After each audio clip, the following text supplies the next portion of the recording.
A sentencing date has been set for a woman accused of threatening the judge in President Trump's January 6 criminal case. She is one of the defendants who's still facing criminal charges despite the president's decision to pardon Capitol rioters. So let's bring in CBS News Department of Justice correspondent Scott MacFarlane, who's joining us now from Washington, D.C.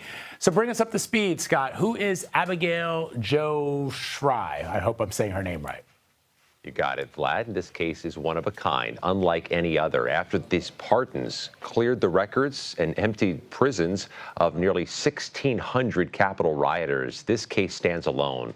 Really the only case with connective tissue to January 6th that is still pending and still could lead to prison time. That is Abigail Shry of suburban Houston.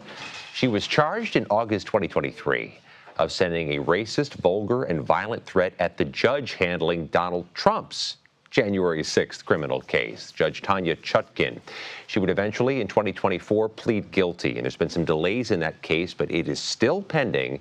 She faces the prospect of prison time for sending that threat, and she'll be going to sentencing in Houston on May 5th. Prosecutors have also alleged she sent a death threat to a black member of Congress around the same time. Again, particularly violent, particularly vulgar. But with these pardons, there are very few cases with any connective tissue, Vlad, to January 6th that still stand in any way, shape, or form. This really is, at this moment, the only one that could lead to prison time. All right. You've also got some new reporting on how the administration's decision to label Mexican drug cartels as terror organizations is impacting drug trafficking investigations. What can you tell me about that?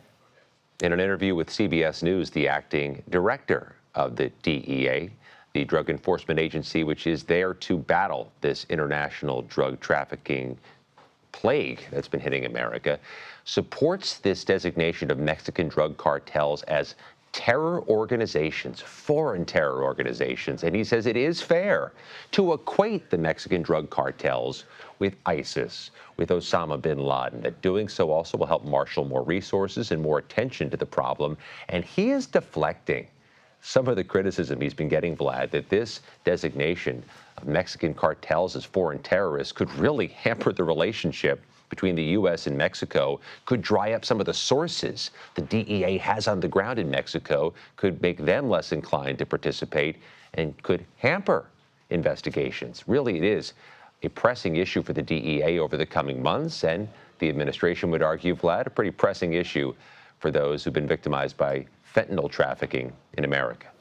Indeed. Scott MacFarlane for us this morning. Scott, thank you, my friend. Appreciate it.